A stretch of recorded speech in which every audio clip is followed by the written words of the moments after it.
ओम तत्सत। ओम श्री परमात्मने नमः। ओम श्री गुरुवे नमः। विरोचन का बलि को भोगों से वैराग्य तथा विचार पूर्वक परमात्म साक्षात्कार के लिए उपदेश।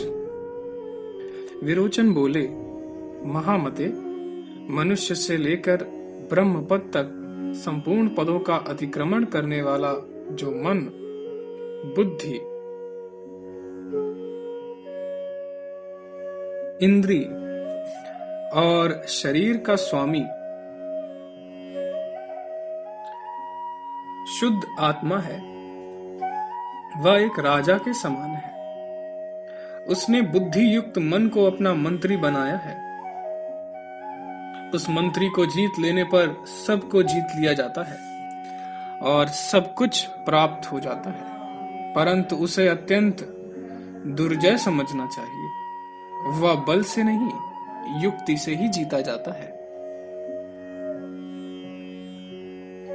बलि ने कहा, भगवान, उस चित्त रूपी मंत्री पर आक्रमण करने के लिए जो युक्ति या उपाय हो उसे आप भली भांति बताइए, जिससे मैं उस भयंकर मन पर विजय पा सकूं। विरोचन बोले, बेटा,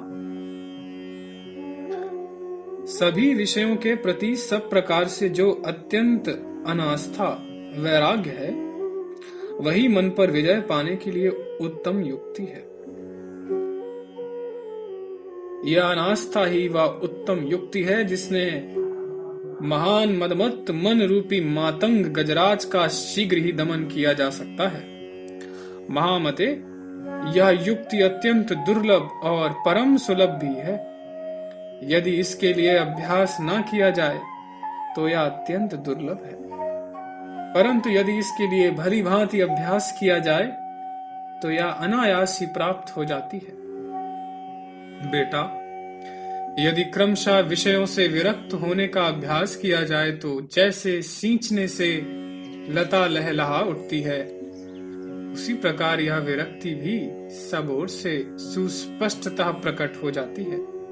पुत्र, जैसे बोए बिना धान नहीं प्राप्त होता, वैसे ही यदि विरक्ति के लिए अभ्यास न किया जाए तो विषय लोलुप पुरुष कितना ही क्यों न चाहे, या विरक्ति उसे नहीं मिलती। अतः तुम इसे अभ्यास के द्वारा दृढ़ करो। संसार रूपी गर्त में निवास करने वाले ये जीव तब तक नाना प्रकार के दुखों में भटकते रहते हैं जब तक उन्हें विषयों से वैराग्य नहीं हो जाता। जैसे कोई अत्यंत बलवान देह वाला मनुष्य भी यदि पैर उठाकर कहीं जाए नहीं तो वह देशांतर में पहुंच नहीं सकता। उसी तरह कोई शारीरिक शक्ति से संपन्न पुरुष भी यदि अभ्यास न करे तो वह विषयों से वैराग्य नहीं प्राप्त कर सकता। इसलिए देहधारी मनुष्य को चाहिए कि वह जीवन मुक्ति के हेतुभूत पूर्व कथित ध्येय नामक वासना त्याग की अभिलाषा एवं चिंतन करते हुए भोगों की ओर से विरक्ति का अभ्यास पूर्वक विस्तार करे। ठीक वैसे ही जैसे सींचने आदि के द्वारा लगाई हुई बेल को बढ़ाया जाता है।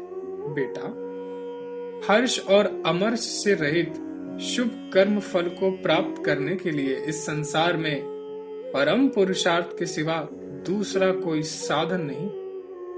पुरुषार्थ से ही उसकी प्राप्ति होती है। संसार में दैव की चर्चा बहुत की जाती है, परंतु दैव कहीं देह धारण करके स्थित हो ऐसी बात नहीं।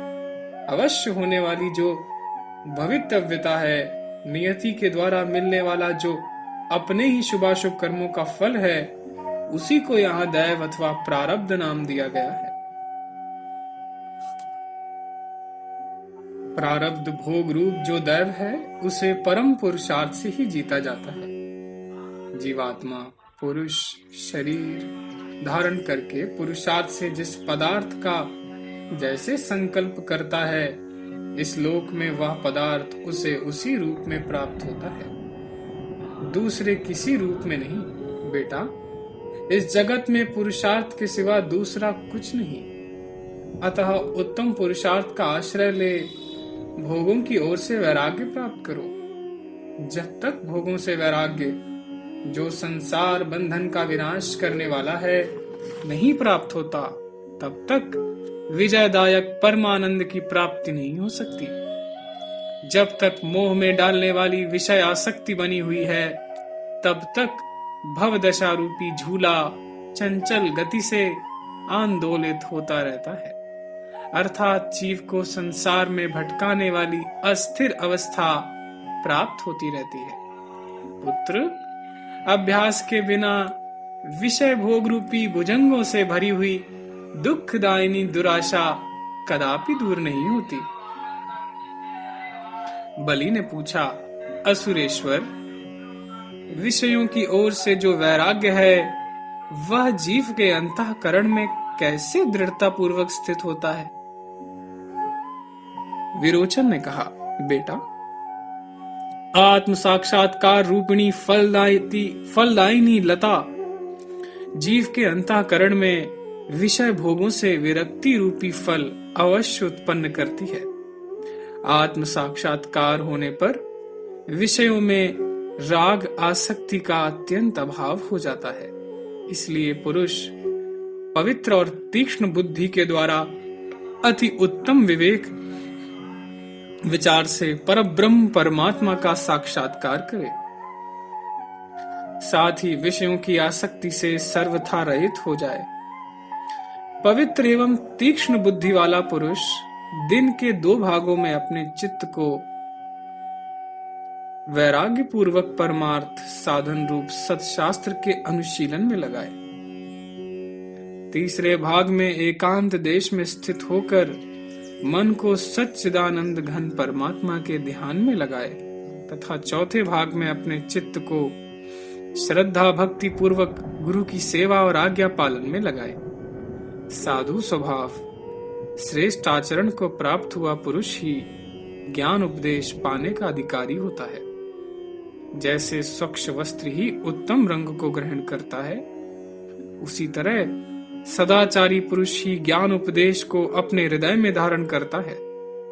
यह चित्त एक बालक के समान है। इसे पवित्र वचनों, युक्तियों और शास्त्र के अनुशीलन से धीरे धीरे लाड़ प्यार के साथ रिझाकर वश में करना चाहिए। बेटा, शुद्ध और सूक्ष्म बुद्धि से तृष्णा आसक्ति का सर्वथा भाव करते हुए ही सच्चिदानंद घन परमात्मा का चिंतन करना चाहिए, क्योंकि परमात्मा का साक्षात्कार होने पर तृष्णा एवं आसक्ति का सर्वथा अभाव होता है और तृष्णा एवं आसक्ति का अभाव होने पर परमात्मा का साक्षात्कार होता है। इस तरह ये दोनों बातें एक दूसरे पर अवलंबित हैं। इसलिए दोनों साधनों को एक साथ करते रहना चाहिए। जब भोग समूहों में आसक्ति का अत्यंत अभाव हो जाता तथा परावर स्वरूप सच्चिदानंद घन परमात्म देव का साक्षात्कार हो जाता है, तब जीव को कभी नष्ट न होने वाली सीमा रहित परम शांति प्राप्त हो जाती है। विषयों में ही आनंद मानकर उनका आस्वादन करने वाले मनुष्यों को तो इस जगत में कभी भी परमात्म तत्व के श्रवण बिना निस्सीम एवं निरतिशय आनंद की प्राप्ति नहीं होती। सकाम भाव से किए गए यज्ञ, दान, तप और तीर्थ सेवन से तो स्वर्ग आदि सुख ही प्राप्त होते हैं। आत्मा का यथार्थ ज्ञान हुए बिना उन तप, दान और तीर्थ सेवन रूप सकाम साधनों द्वारा जीव को कभी विषयों से वैराग्य नहीं होता। बेटा, अपने परम पुरुषार्थ के बिना पुरुष की बुद्धि किसी भी युक्ति से कल्याण के हेतुभूत आत्मज्ञान में प्रवृत्त नहीं होती। भोगों के सर्वथा त्याग से प्राप्त होने वाले परम पुरुषार्थ के बिना ब्रह्म पद की प्राप्ति रूप परम शांति एवं परमानंद की उपलब्धि नहीं होती। परम कारण रूप परमात्मा का यथार्थ बोध हो जाने पर मनुष्य को जैसी शांति प्राप्त होती है, वैसी ब्रह्मा से लेकर तृण पर्यंत इस संपूर्ण जगत में कहीं भी नहीं मिलती।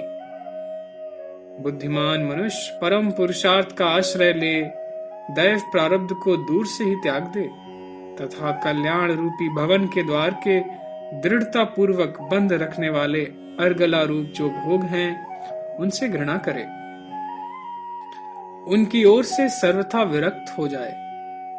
भोगों के प्रति वैराग्य से परमात्म विषयक विचार उत्पन्न होता है और परमात्म विषयक विचार उदित होने पर भोगों की ओर से वैराग्य होने लगता है। जैसे समुद्र बादल को और बादल समुद्र को भरते हैं, उसी तरह ये दोनों साधन एक दूसरे के पूरक हैं। जैसे परस्पर अत्यंत स्नेह रखने वाले सूरत एक दूसरे के मनोरथ सिद्ध करते हैं, उसी प्रकार भोगों से वैराग्य, परमात्म विषयक विचार और नित्य आत्मदर्शन ये तीनों एक दूसरे को पुष्ट करते हैं।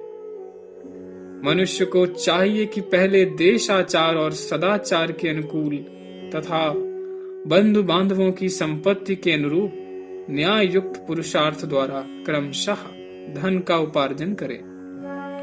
उस धन के द्वारा कुलीन और गुणशाली सज्जनों को अपनाए, उनकी सेवा करके उन्हें अपने अनुकूल बनाए। उन सत्पुरुषों का संग करने से भोगों की ओर से विरक्ति होने लगती है। तदनंतर विवेक पूर्वक विचार का उदय होता है।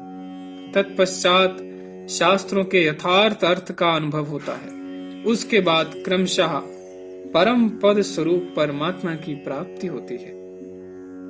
ओम तत्सत, ओम तत्सत, ओम तत्सत।